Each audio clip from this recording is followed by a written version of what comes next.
మాట పలుకు తెలియనిది మాటున ఉండే మూగమది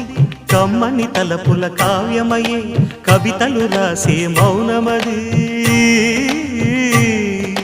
రాగల రోజుల ఊహలకి స్వాగతమిచ్చే రాగమది శృతిలయలరగని ఊపిరికి